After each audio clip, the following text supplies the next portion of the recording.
You know, when you stand at the base of something like the Hoover Dam or like you look up at a Saturn V rocket in a museum, there's a very specific visceral feeling you get. Oh, absolutely. Right. It's this overwhelming sense of just physical scale. You are standing next to the sheer staggering weight of human ambition that's been, poured into millions of tons of concrete and steel. Yeah, it's undeniable. Exactly. You can touch it, you can feel the hum of it. But when we think about technology, especially software or the internet, we usually don't get that feeling at all. I mean, we've basically been conditioned to think of the digital world as entirely weightless. Well, yeah, and it's the vocabulary we use, right? Yeah. We say our data lives in the cloud, which sounds so light and fluffy and completely invisible. Right. Totally invisible. We don't picture the miles of subterranean fiber optic cables or those massive water-cooled server farms stretching across deserts, or even the groaning regional power grids that actually make that cloud possible. I mean, we've completely abstracted away the physical reality of the internet. We have, but that illusion of weightlessness is completely evaporating right before our eyes. So, welcome to today's deep dive.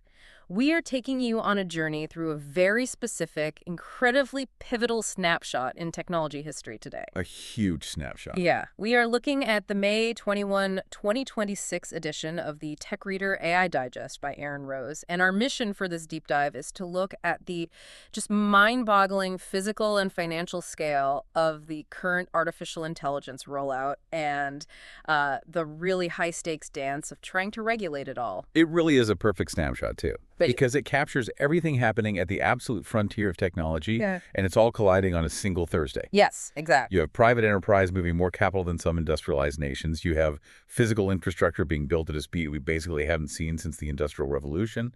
And you have governments suddenly realizing they might not actually have the leverage to control any of it. Okay, let's unpack this, starting with what might literally be a rocket ship. Let's talk about the news that just completely shattered the financial universe. SpaceX has filed publicly for its initial public offering. And the numbers are just wild. They really are. They are targeting a NASDAQ listing under the ticker symbol SPCX. And they are seeking to raise up to $80 billion at a valuation somewhere between $1.75 and $2 trillion.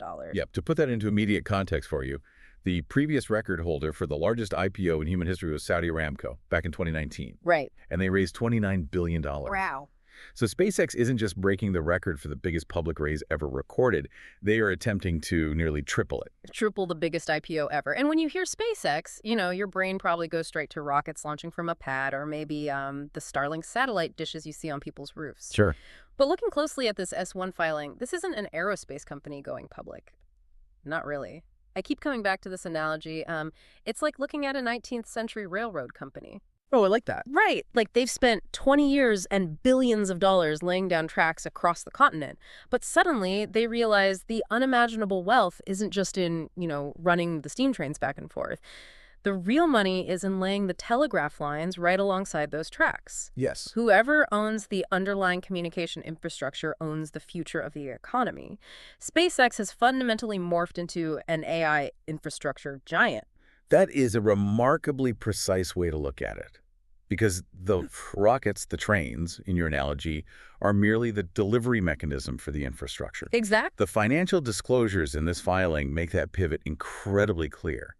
And the numbers reveal a level of capital expenditure that is, frankly, hard to wrap your head around. The financials are staggering. Let's run through them. For 2025, SpaceX reported revenue of $18.7 billion. That's up 33% year over year, mostly driven by their Starlink consumer and enterprise business. Which is great. It sounds fantastic on paper, but then you turn the page to Q1 of 2026.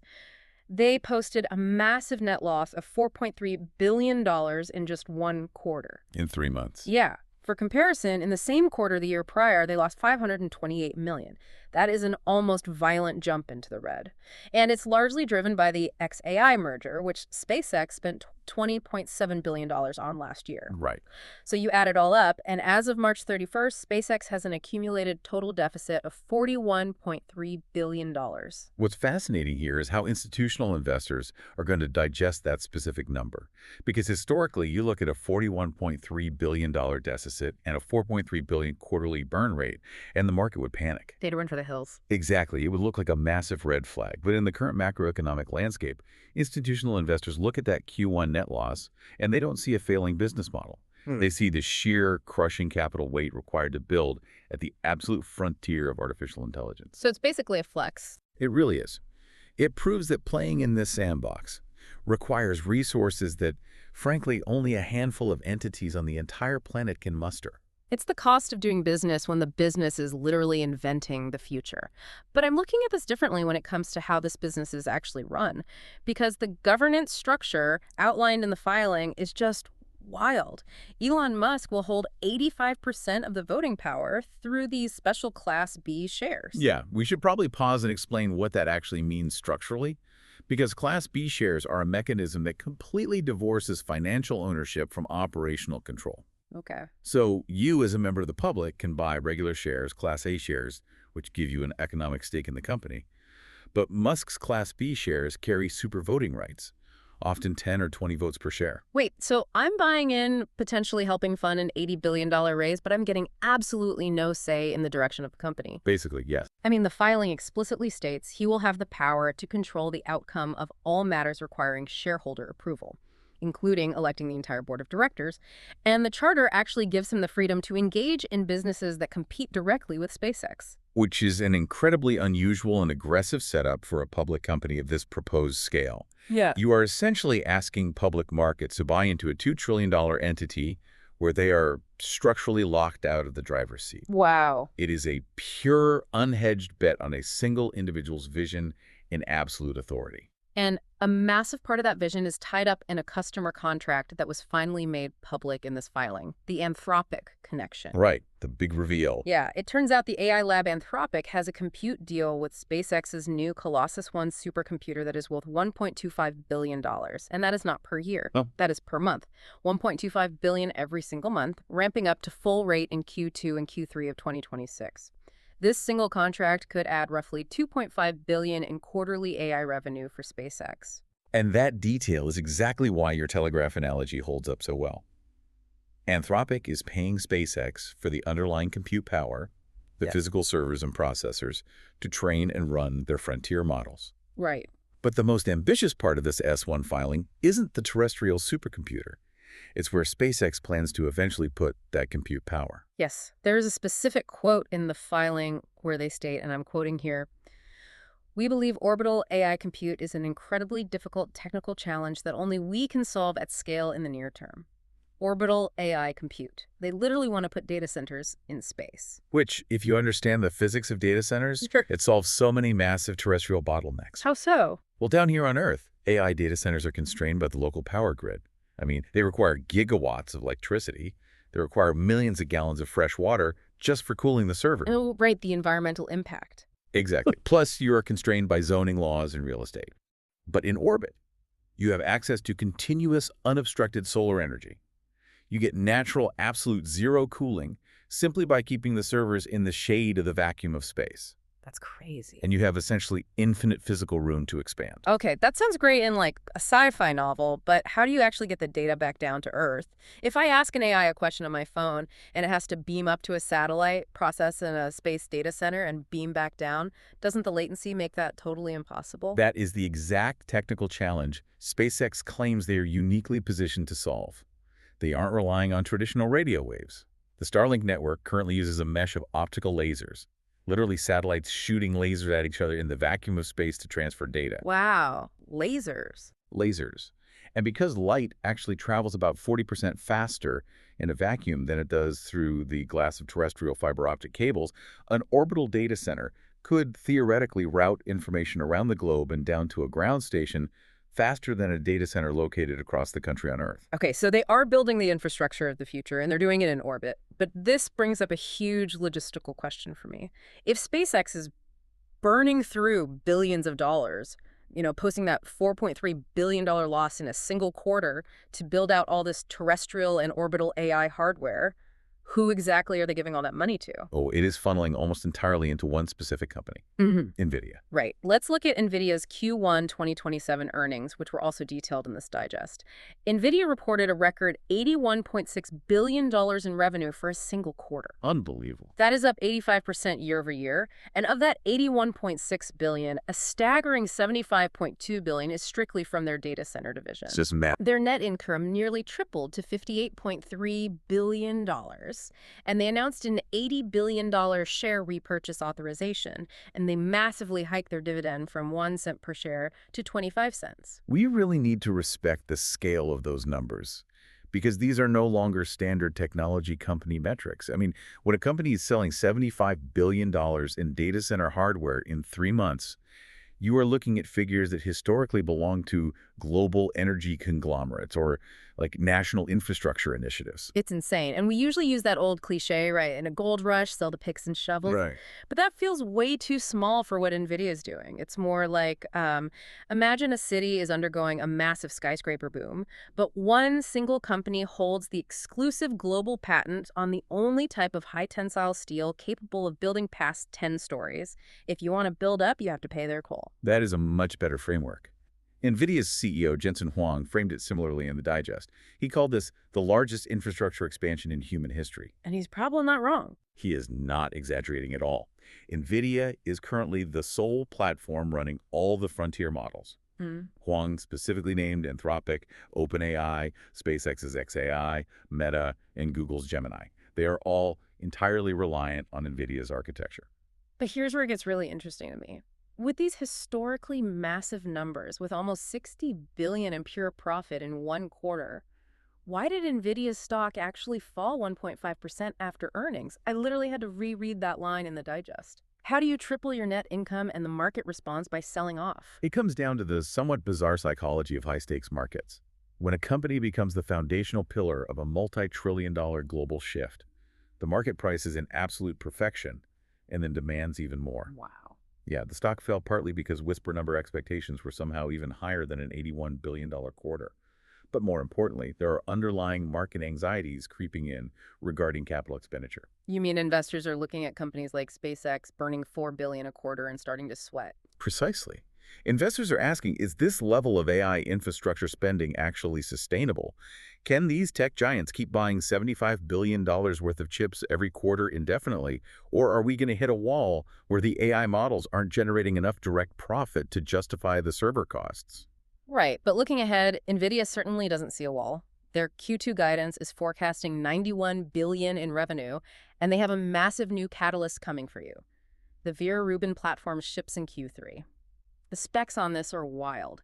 It boasts up to 35 times higher inference throughput and up to 10 times greater revenue potential for AI factories compared to their previous Blackwell chips. We should clarify what inference throughput actually means here, because it's the key to that revenue potential. In AI, there are 2 main phases. First is training. That's like sending a student to college for 4 years to read every book in the library. Okay. It takes massive compute power to learn the patterns. But inference is what happens when you, the user, ask the AI a question.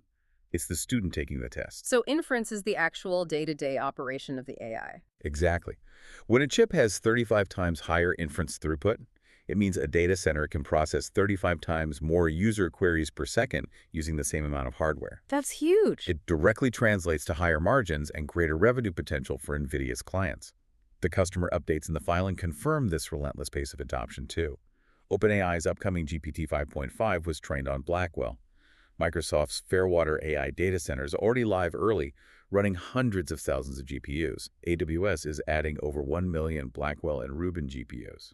So we have private companies like SpaceX deploying unprecedented history-making capital. We have hardware monopolies like NVIDIA supplying next-generation infrastructure at breakneck speed, which leads to the obvious question, how does the government step in and try to regulate this without causing an economic disaster? If we connect this to the bigger picture, that is the central drama of technology policy right now. The infrastructure is being built at orbital speed, and bureaucracy inherently moves at the speed of paper. And that tension snapped right before a scheduled White House signing ceremony. According to the Digest, President Trump canceled an AI executive order just hours before he was supposed to sign it. Now, we're looking at the facts here purely as they are reported in the Digest without taking a side on the politics. Of course. The stated reason from President Trump was straightforward. He told reporters, "I didn't like certain aspects of it," and he explicitly stated he wants the U.S. to maintain its lead over China on AI without getting in the way of that progress.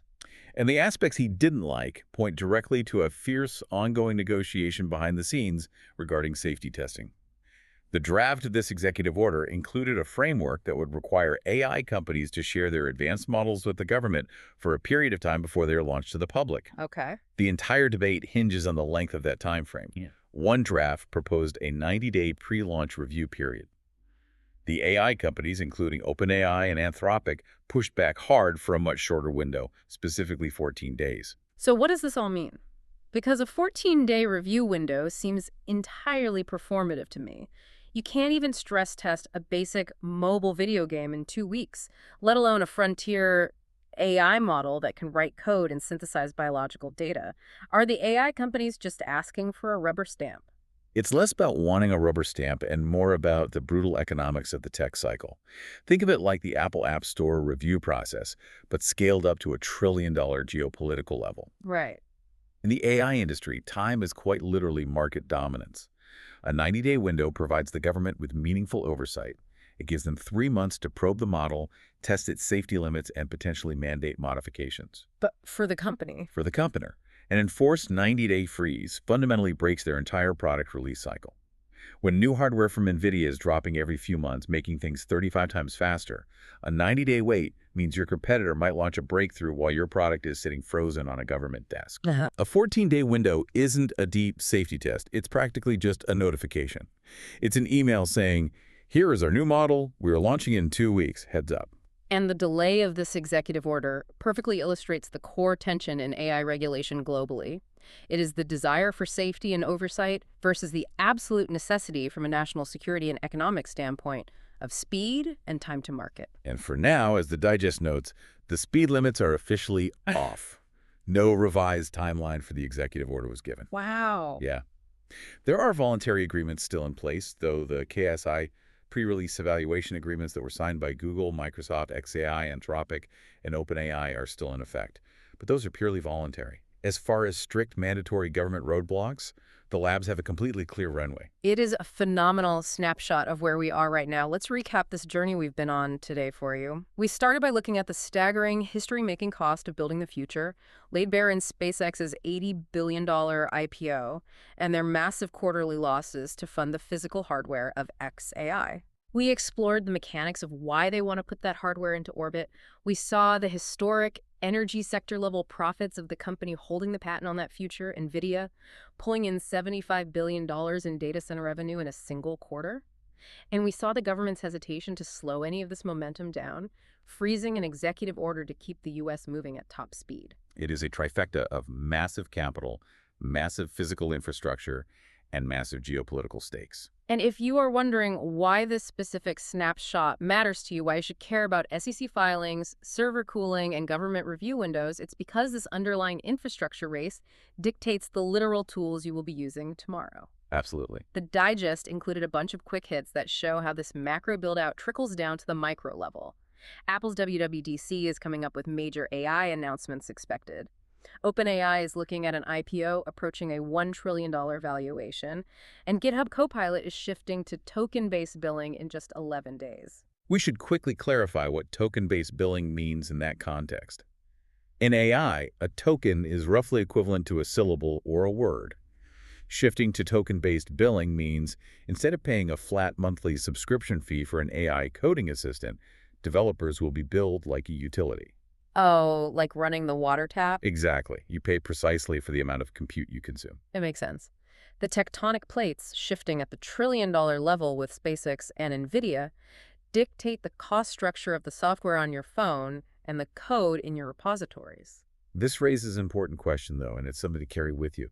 When we look at all these pieces together, SpaceX planning to build data centers in orbit, the sheer cost locking out almost everyone except a few mega corporations, and governments stepping back from strict mandatory reviews to protect market dominance. If SpaceX successfully moves the frontier of AI compute into orbit, physically outside national borders, and government oversight remains at an absolute minimum, who ultimately holds sovereignty over the next generation of artificial intelligence? Will it be the nations down here on Earth, or the private infrastructure owners floating above it? Wow. That is the kind of thought that keeps you staring up at the night sky. The cloud isn't just invisible anymore. It might literally be looking down at us.